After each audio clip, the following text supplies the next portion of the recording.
God. air conditioning, so they're just rotting. Oh. Maggots all over.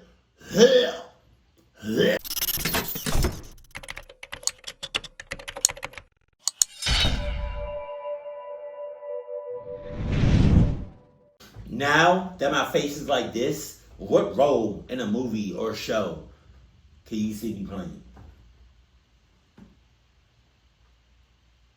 Stop! So let's go, baby.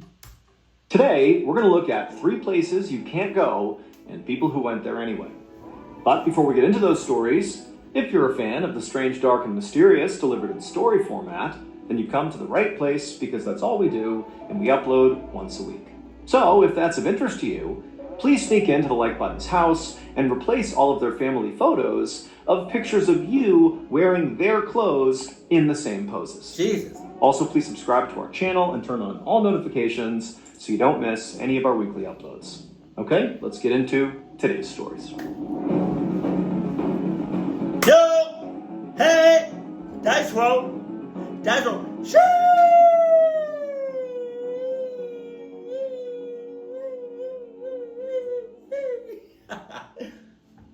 At 6:30 p.m. on May 14th, 1955, a 24-year-old man named Donald Giroux stood next to his friend, 28-year-old Murray Anderson, on the shore of a natural spring in the state of Georgia. I'm nervous. The spring was called Radium Springs because literally there was radium in the water. Radium is a naturally occurring, highly radioactive metallic element, but there were such low levels of it in the water. No. Low level my butt. Low level my I don't care if it's 0.0. I don't care if it's 0.1. Wait. I don't care if it's 0.0000001% of the radioactive shits in the water.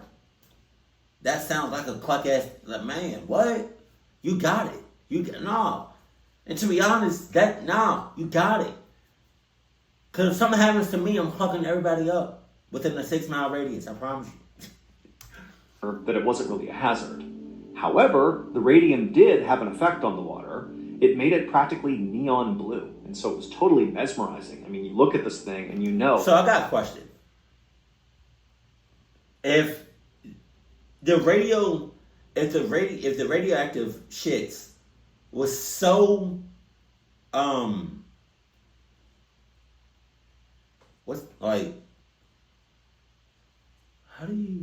why is my brain so low? There we go. So low. Like the percentage of the radioactive shits was so low. And it's making that water neon blue. What color would it make it if it was like at a 1%, 2%, 5%, 10%? Jesus Christ. Something different about the spring. Also, this spring was incredibly deep. So Donald and Murray were both members of the U.S. Navy. And so naturally, they spent a lot of time, in and around water, because that's what the Navy does. They work in and around water. But ironically, it was actually when Donald and Murray were not working that they spent the most amount of time in the water. Because in their off time, they were recreational scuba divers. Except, back in 1955, recreational scuba diving was totally not safe. And that was because, underwater diving certainly existed at the time. I mean, institutions like the Navy, they were prolific divers. But civilians did not really dive on their own. And so as a result, if you wanted to recreationally scuba dive, well, you didn't really have access to good equipment or even proper equipment. I mean, there just wasn't anything available to you. And so for people like Donald and Murray, who did want to go explore the underwater abyss on their own, they had to literally make their own diving equipment, like their own oxygen tanks and their own flashlights and goggles. I mean, all of it. I mean, it was amateur. It was homemade equipment. Jesus. And so that's what made it really dangerous. On top of, when you're underwater diving, as I've done myself, a lot of things can go wrong. And so that's also dangerous. And so the whole thing, it's asking for problems. But for Donald and Murray, it was actually the danger associated with recreational diving that made it so appealing. They liked the idea that other people were scared to go underwater, with their DIY equipment. For Donald and Murray, they loved it. They got a thrill out of it. And on top of that, What the hell is wrong with them? What the hell is wrong with y'all? What the hell? Being underwater is already clucked in itself. But then having a homemade scuba gear and all of this shit, oh my God. It's like, y'all know this is a clucked up thing to do. But y'all still want to, okay.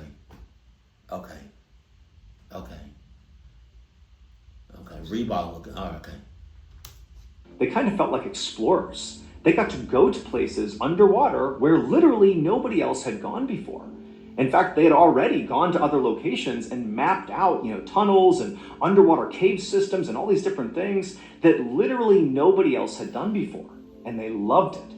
And today was going to be no different, because there were sections in Radium Springs that nobody had mapped, and they were going to go down there and see it for themselves. So after the two men looked at each other and nodded and just kind of gave the signal it was time to begin the dive, they donned their amateur equipment, their oxygen tanks and their goggles and their flippers, and then they walked into the neon blue water and submerged. A few minutes later, Donald and Murray had traveled about 70 feet straight down the water column. And at this point, the light is really fading. They can't really see too well. They did have flashlights that they had rigged up that they had waterproofed. But at this point, down 70 feet, it's getting pretty dark. But right in front of them, off to the side, was this huge entrance, this underwater tunnel entrance. And this was actually a well-known cavern. This is actually where other recreational divers would go to if they went to Radium Springs. It was this cavern. But while the entrance to the cavern had been sort of mapped out and searched, there were all these little spidery offshoots once you got into this cavern that had not been explored. And so what Donald and Murray were going to do is go into the cavern and then basically start, splintering off and seeing what else was in there and mapping it out. Now, as much as Donald and Murray did like the sort of risks associated with this activity, they weren't completely reckless. They had attached a dive line when they had gone into the spring that they attached to the surface and they fed down with them. It's a 200-foot line, and they carried it with them. The lead diver would basically unspool as they went. The two divers would be right next to each other, and they'd be holding on to this line. And so when they would go into this cavern, if for some reason they got turned around or, if they got, totally confused, whatever it was, they could always just follow their line back out of the cavern, back up to the surface. This was not like rocket science. This is something that divers today still do. So using a dive line, very common practice, and Donald and Murray were doing just that. And so they went into this cavern, they got their dive line spooling out, and everything is totally fine.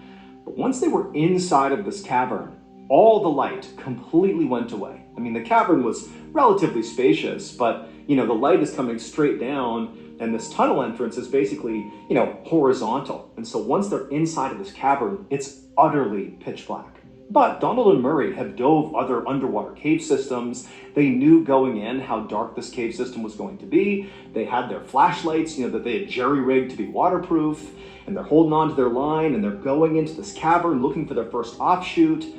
But as they're going into this cavern, there's all this silt, all this mud that's kind of caked to the walls and the floor that began getting kicked up from their flippers and bumping into it. And before long, because of the silt and the lack of light, they could basically only see maybe 6 inches in front of them. Oh. Like even shining their light, all they'd see is all the silt. Oh my. And so very quickly, the visibility basically fell to 0. But, again, they're going in knowing this is the environment they're going into. They're confident, they're cool, they're moving along. But as the two divers were continuing through the cavern, getting deeper and deeper, and it's starting to get more and more restrictive, the deeper they go, they were about to go into this offshoot when Donald suddenly started seeing all these air bubbles coming up against him. And now he can't quite see where they're coming from, but there's only one place that an air bubble could be emerging from, and that's from his oxygen tank. And so clearly there's some sort of issue. He can't see because it's so dark. He also has homemade equipment, and so the risk of catastrophic failure is pretty high with his equipment. And so he begins trying to figure out where this leak is coming from, checking his equipment, trying to make it stop, but he can't. He can't really communicate to Walter, who's got the spool of dive line, who's continuing straight forward into this offshoot. He can't quite tell him what's going on. They can't actually speak to each other. Again, it's pitch black, there's silt, it's sort of, claustrophobic and stressful. And so ultimately, Donald grabs Murray and just tries to shake him and sort of signal, hey, I got an issue here, but He had no way of knowing if Murray actually understood. But Donald, he knew he just had to get out of there. He had to go back to the surface and fix his issue before it got way worse. And so, even though he knew he was kind of leaving his buddy here, he's thinking, okay, Murray's got the dive line, he's experienced, I just grabbed him, everything's going to be okay. And Donald turned around, kicked up more silt, and held onto that dive line, but now followed it back out of the cavern and back up to the surface. And when he got to the surface, he took a big breath.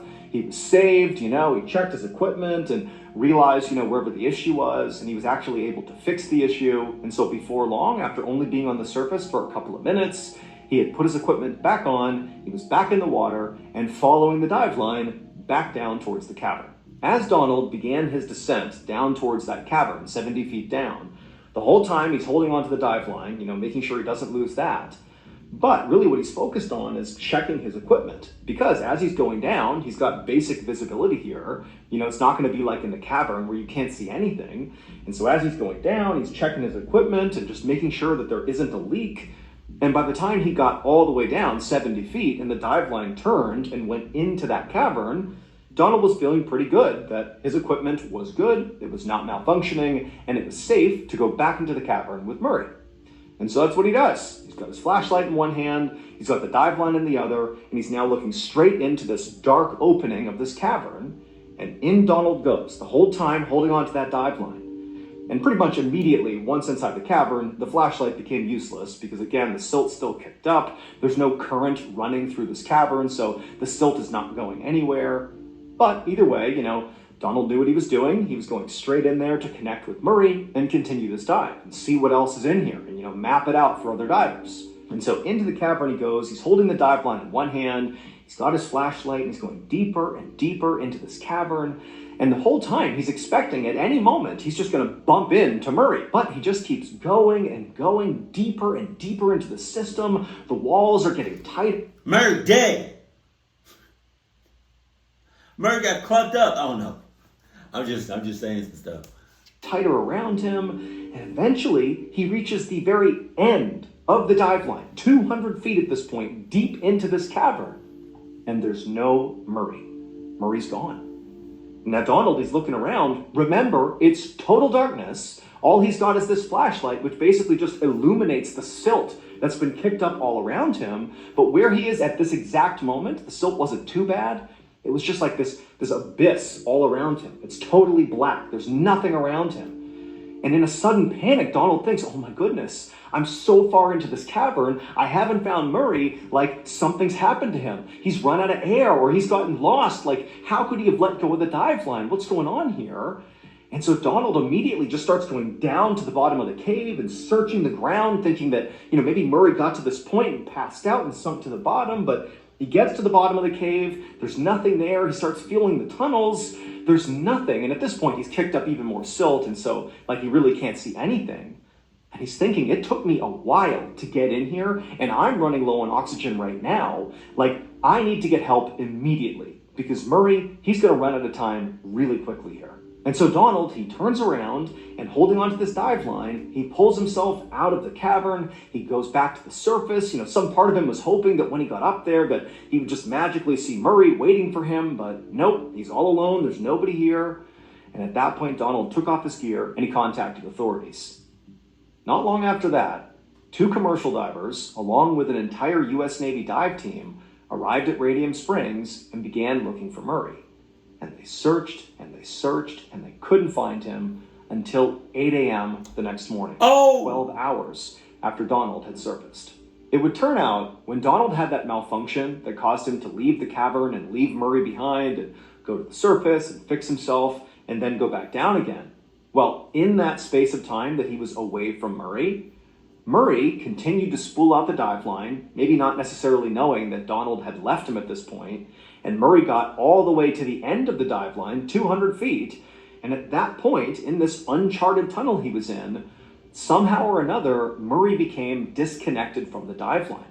Maybe he let go of it, maybe he bumped into something, we don't know, but either way, he let go of the dive line, basically right at the end of the dive line. And when Donald came back down and got to the end of that dive line and discovered Murray wasn't there, Well, what he didn't know is that Murray actually was just a couple of feet away. He was basically right above him, because that's where Murray was ultimately found. He had drowned literally feet away from the dive line, but Donald, he couldn't see him, and in a total panic state, in an effort to find Murray, Donald began fumbling around, going down and rubbing up against the bottom and the walls, kicking up all this silt.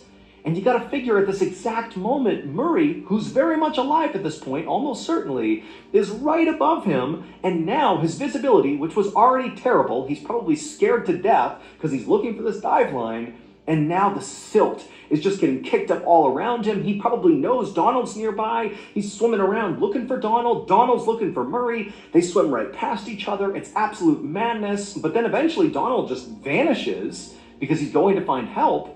And Murray is left all by himself in total darkness, disoriented, terrified, has no idea where the dive line is. Silt is making it impossible to know what direction he's even going. And so in Murray's final moments, he just scrambled around trying to find his way out again until he eventually drowned. Again, just feet away from his dive line. The very thing that would have brought him to safety. That's your fault. I'm sorry. Was that insensitive? I said that insensitive?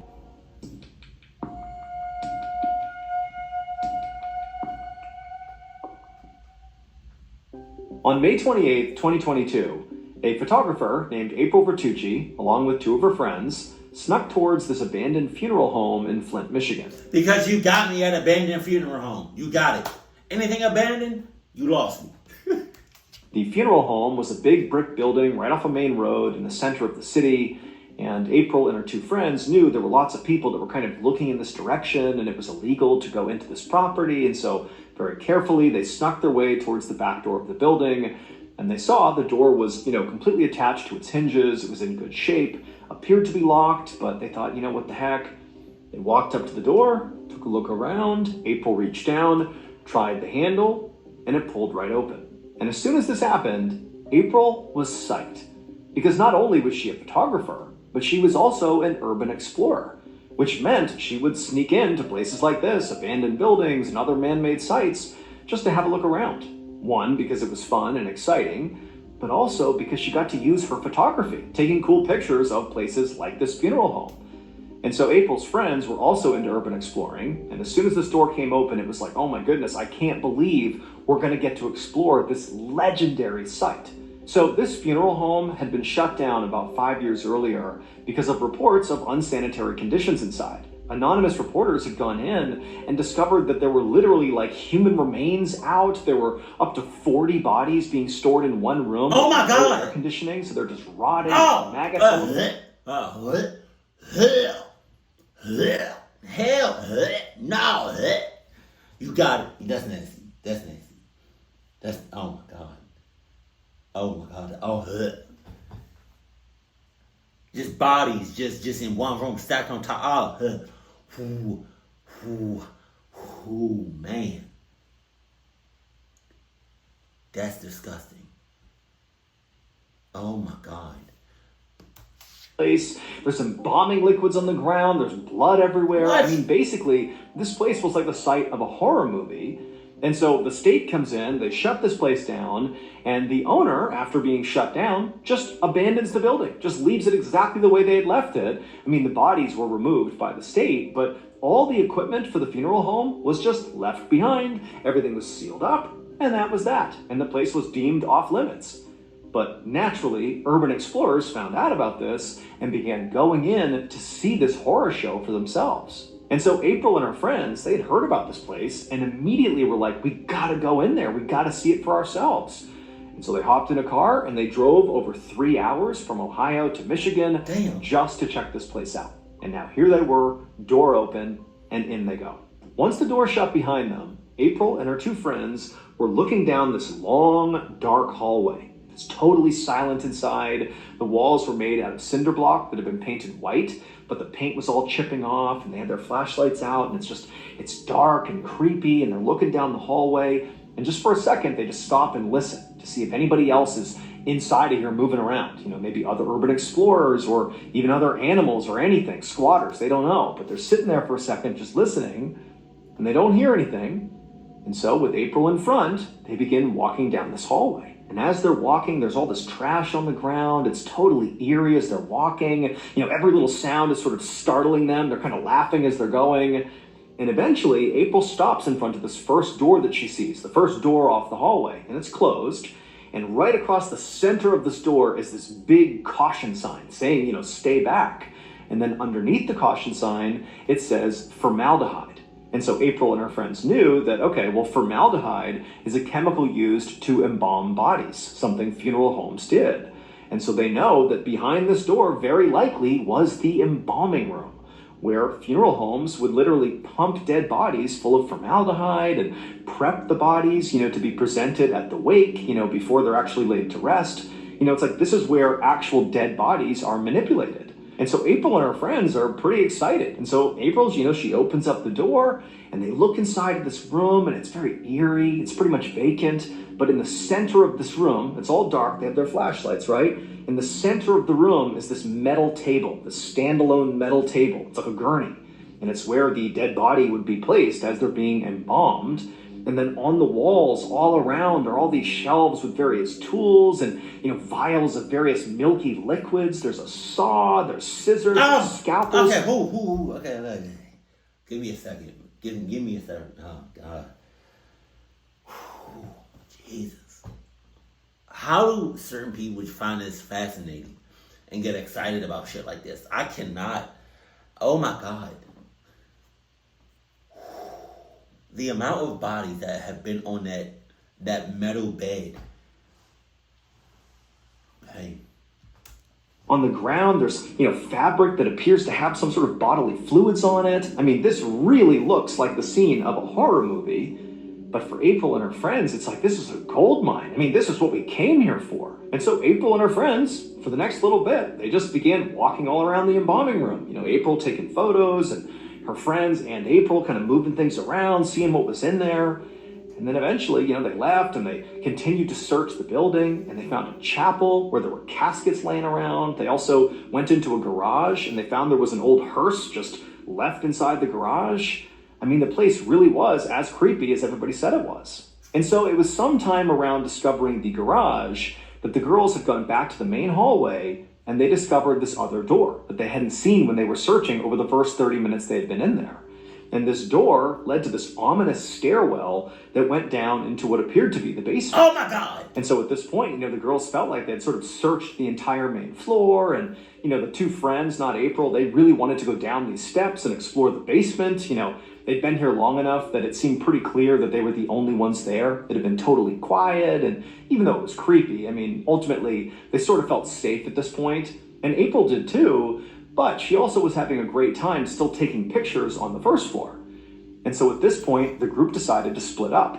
The two friends would go down into the basement, and April, for a little bit longer, would stay up on the first floor and just continue taking photos, and then she would join them. And so, no big deal, they split up, the girls go down to the basement, April's taking her photos, doing her thing, and just a couple of minutes later, April hears her friends in the basement, through the floors, yelling out something to the effect of, "Oh my gosh, is that real?" And then the other friend is like, "Yes, that is real, oh my gosh." And so April, she runs to that doorway, she goes down the stairs, and she finds her friends at the foot of the stairs. And they're looking out into the main space of the basement that April can't quite see yet. And so she goes right down to her friends, she's looking at them, they look horrified, they're looking out at something obviously terrible in the basement. And April turns from her friends to the basement, and what she sees makes no sense. There's just like this empty basement, with some stuff pushed up against the walls, but in the middle of the basement is what appears to be like this standalone metal jail cell. Like imagine metal rungs that you would imagine in a jail, but all the way around. It's about 8 feet tall, 10 feet wide, 4 feet deep. It's just this inexplicable standalone jail cell. At least that's the way April interpreted it, and so did her friends. And as she's looking at it, April, she sees that in the middle of the jail cell, if you will, is like this big metal box that's just sitting on the floor in the center of the cell, and then right above it, in the ceiling, is this pretty big cutout, like a hole in the ceiling. And so April sees this and takes in what she's seeing, and she can't really process it. She doesn't really understand what this is. And she's looking at her friends, and they're so horrified. They've been yelling out about something being real, like, what is that? Oh my gosh. And she's kind of looking back and forth, and then she sees it. She sees there's something else inside of this jail cell. And when she sees it, she recoils in horror. She grabs her friends. They sprint out of the funeral home, and they call the authorities. When authorities arrived, they went right down into the basement, and they looked inside of that jail cell, and quickly they determined that April and her friends had not been alone inside of this building like they had thought. It would turn out 6 days earlier, a local man who had nothing to do with April and her friends, totally separate, had gone to this funeral home to have a look around. Except he wasn't an urban explorer. He was not going in here to have a good time or take photos. He was going inside to steal scrap metal and try to sell it for a profit. And so he made his way inside the funeral home. He looked around. He didn't really find much, but eventually went down into the basement. And when he got down there, he turned, he looked out at that space down there, and he saw this jail cell, this metal jail cell that just kind of sat in the middle of the basement. Except what he would have seen is just the bars that sort of surrounded the outside of the cell, the actual cell itself. The metal box in the middle that was on the floor that April saw and her friend saw, that was not there.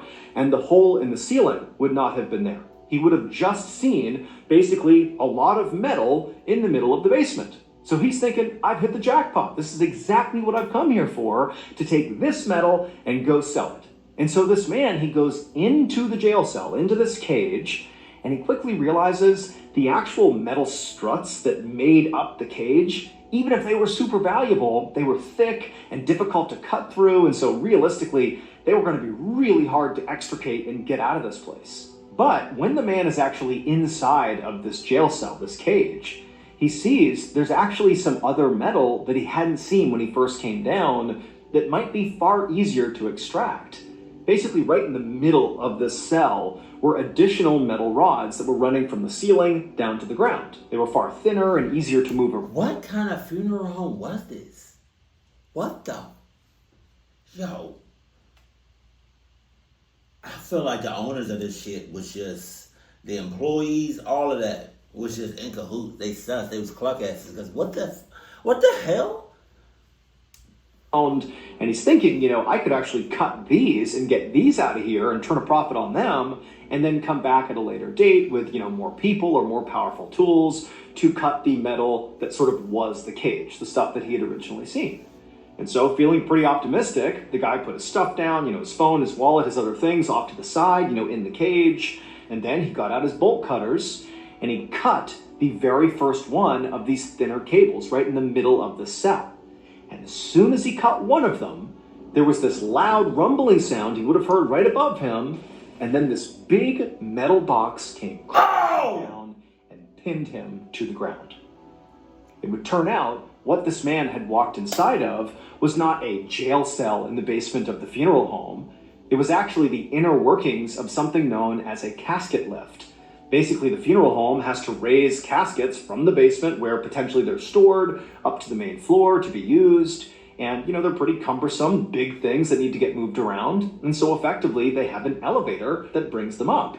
And so that big metal box that came crashing down on this guy was the actual lift itself that actually carried up the caskets. And the cord that he cut were actually the cords that supported that lift. And so as soon as he cut one of them, he was cutting the support to effectively the elevator car that was right above him that then fell and crushed him. Damn! However, he didn't die from getting crushed. He just got trapped.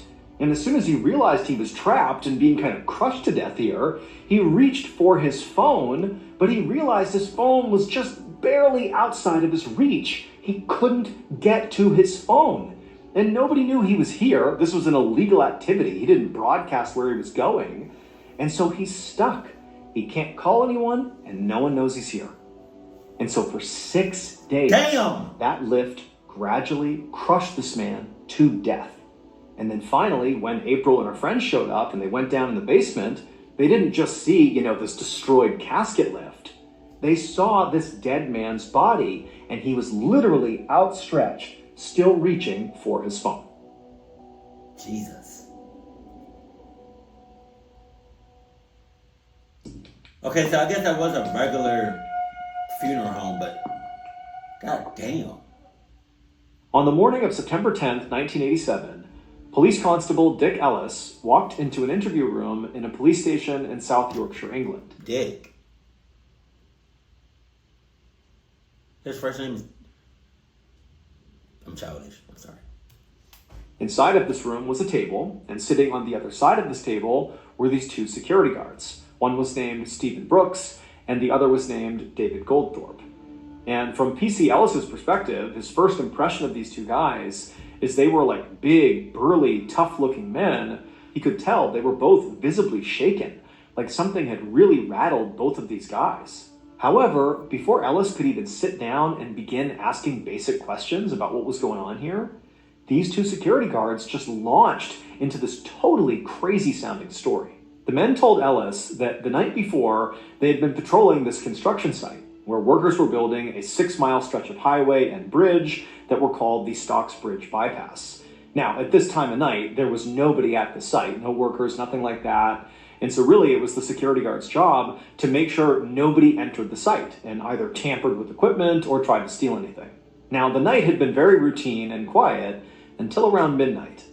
It was at that point that David and Stephen, these two security guards, had reached the bridge, the half-constructed bridge portion of this bypass. And as they're walking along the highway and they see the bridge out in front of them, they stopped because they saw clearly there was a figure standing on this bridge.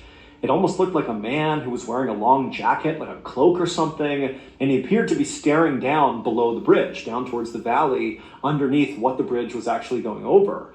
Like this man clearly had not spotted these security guards. And so naturally, they began calling out to this guy, asking him like, hey, what are you doing here? What's going on? This is a private construction site. Like, you need to go. But the guy on the bridge didn't react. He just kept staring down to the valley below. And so at that point, as the two security guards are now walking in the direction of this guy, one of them lifts up his flashlight and shines it at this man. And when he does, the beam of light appears to just go through this man's body. Like his body isn't solid, and the light just passed right through. And as soon as they did that, both Stephen and David just stopped, shocked at what they're seeing, aiming this light at this guy.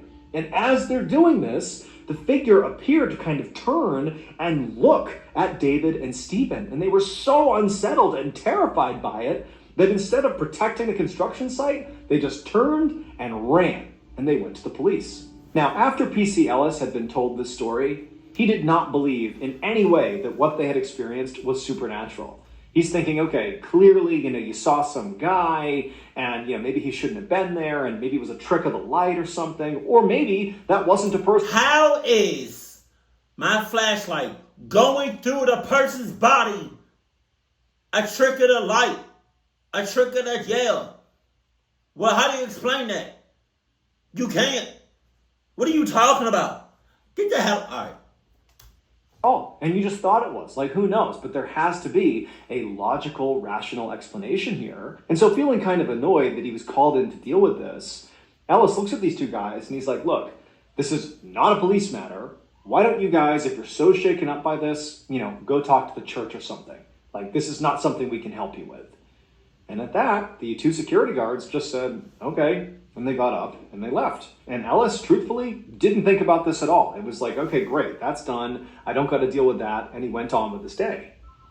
But later that day, Ellis got a call from his boss being like, hey, did you tell two security guards who came in here to go talk to the church about some ghosts they saw at a construction site or something? And at this, Ellis had to kind of explain what had happened and how he had sort of flippantly told them to, go see the church if they really thought they saw a ghost.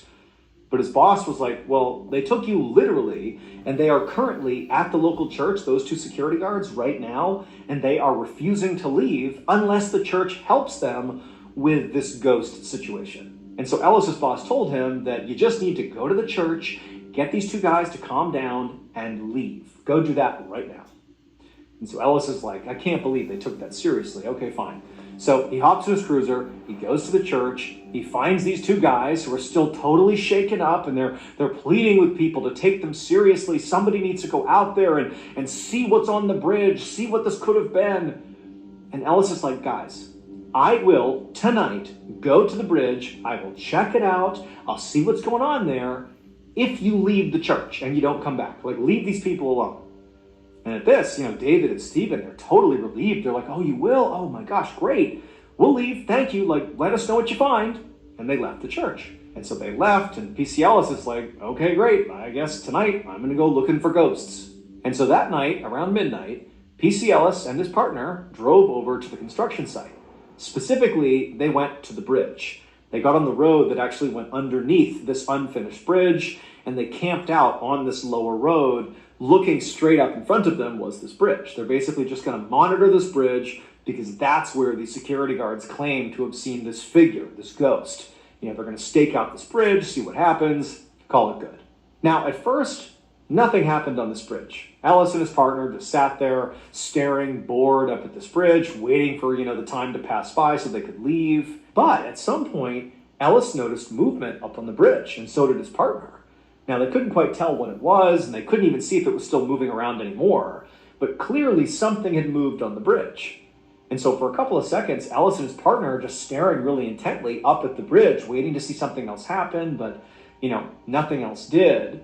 And so Ellis is like, well, I got to go up there and check because, maybe there is some guy who's trespassing on the construction site, and that's what the security guard saw. Like, I got to go up there and see, because from down here, we really can't see too well. And so Ellis told his partner to just stay put in the car, that he, Ellis, would go up on the bridge and have a look around. And so Ellis, he got out of the car. All he had was a flashlight, and he began walking over to the bottom of this bridge. And there was actually a ladder. He would have to climb up to the actual bridge, because remember, they're on the road below this bridge. And so Ellis, he gets to the ladder, he begins climbing up the ladder, and as he's going up, he's kind of staring up, almost expecting somebody to poke their head over, but, it's quiet, no one's looking over the edge. And eventually, Ellis gets to the top, and he climbs onto the bridge, and again, it's this unfinished bridge, there's no traffic up here, and he looks roughly in the direction of where he thought he saw movement when he was down in the car looking up here, which also happened to be roughly the area where the two security guards had described seeing the figure that their light had shone through. And sure enough, Ellis looks and he sees there's this cloaked figure standing a little ways off of the side of the bridge, apparently just looking down towards his police car. And Ellis, at first, he's kind of shocked. He can't believe that, there's some legitimacy to the story these guys had told, and he couldn't help but be kind of frightened for a second. But then Ellis raised his flashlight and shined it at this figure, and as soon as he did, he just laughed. Because all it was a plastic tarp wrapped around some construction equipment. That's what the security guards clearly had seen, and when they shine their light, it's a clear plastic tarp here, the light could theoretically go through it, you can kind of see how they would think, oh my gosh, it's a ghost. And so Ellis is like, this is all this was. This was nothing. I knew it was nothing, and now I know. It's nothing. And so after doing a cursory walk around the bridge to, make sure nobody was up there, and, he looked around, there wasn't anybody there, Ellis went back to the ladder, climbed back down, got in the car with his partner, and explained to him that this whole thing was a joke. And of course, there's no ghost, there's no criminals, there's nothing. This is no big deal. Now, Ellis and his partner could have, at this point, just left and gone home, but they had told their boss they'd come out here for at least an hour, and, they'd only been here for maybe 30 minutes at this point. And so the two of them decided, you know what, just because we said we would, let's just stay here a little bit longer and make sure nobody goes on this bridge. We'll give it another, 30 minutes or so. And so Ellis and his partner just kind of sit back in their seats and settle in for this last little stretch of their shift. However, about 20 minutes into this final 30 minutes, Ellis is still just sitting there, his window's open, and he's just kind of doing nothing, waiting around, when suddenly he's hit with this unbelievably cold gust of air that comes into the car through his window. And it's kind of sudden, he's being hit with this gust of cold air. And then at the same time, Ellis began feeling this incredible pressure on his chest. It was so intense, he thought he was having a heart attack. And he wanted to say something to his partner, but it was he couldn't even move. He's frozen, he's getting scared, he doesn't know what's happening. And as much as he wanted to yell out and get his partner's attention to help him, he suddenly had this overwhelming feeling that there was someone off to the side staring at him, someone right outside the car. And even though he didn't want to look, he found himself slowly turning and looking out his open window And right there, immediately outside the door, is this man standing practically pressed up against the window. His torso is inches away from Ellis's face, just standing there inexplicably. Like this guy snuck up on them. They didn't even hear him. And so Ellis, at this point, he breaks out of this sort of trance. He screams and gets his partner's attention, and then he pushes open his door, and he jumps out to confront this person who snuck up on them. But there's no one outside the car. What? And so Ellis, he turns to his partner and he's like, hey, did you just see what I just saw? Did you see that guy? And Ellis's partner, who's totally ashen-faced, just looks at Ellis and he's like, yeah, I did see him. Oh my God. And so after looking around for a couple more seconds, Ellis climbed back into the car, and then he and his partner debriefed what had just happened. And Ellis's partner would tell Ellis that from his seat, he actually had a better vantage point than Ellis did to seeing this guy. I mean, Ellis was basically right on top of this guy, but his partner was a little bit farther back and had a better angle. And he would tell Ellis that at some point he had turned and seen the guy standing there, and the guy, he was wearing this old coat, this long coat that sort of looked like it belonged in the 1800s or something. And the partner would say, like, he didn't hear this guy approach, he didn't know how he got there, but at some point, he said the guy in the coat, the guy outside, crouched down just enough that he was looking in the car in the direction of Ellis's partner. And Ellis's partner said he was staring right at the guy, but the guy, he had no face. Ultimately, Ellis and his partner would return to the station that night, and they would file a report about what happened to them. But they would simply describe it as inexplicable phenomenon, and after filing it, they basically hoped they would never have to talk about it again. Except that wouldn't be possible, because shortly after filing that report, the construction was finished, and so the highway and the bridge were open to the public. And pretty much right away, people started dying on that bridge. Oh my God. Like a crazy high number of people just inexplicably would get in these fatal accidents on the bridge. And this bridge was not like especially hazardous. It was a beautiful, brand new bridge. I mean, there really should not have been this many accidents. But it was not just that so many people were dying on this bridge inexplicably. No. Also, in tandem with all the fatal accidents were all the independently reported sightings of this dark figure standing on the bridge that had no face. So the leading theory amongst people who believe what's happening at this bridge is basically paranormal is that the construction of this bridge and the highway disturbed a gravesite, and that has led to all the tragedy and death that has followed. But they've never actually been able to prove if there really was a gravesite where this bridge or the highway was built. The two security guards, Stephen Brooks and David Goldthorpe, both quit their jobs. As for Ellis and his partner, they've never changed their stories, and they also have never found a reasonable explanation for what they saw. Jesus. Just say what it was. Paranormal activity. I don't know if it was built on a graveyard or what, but definitely I think a few people died, or at least one person died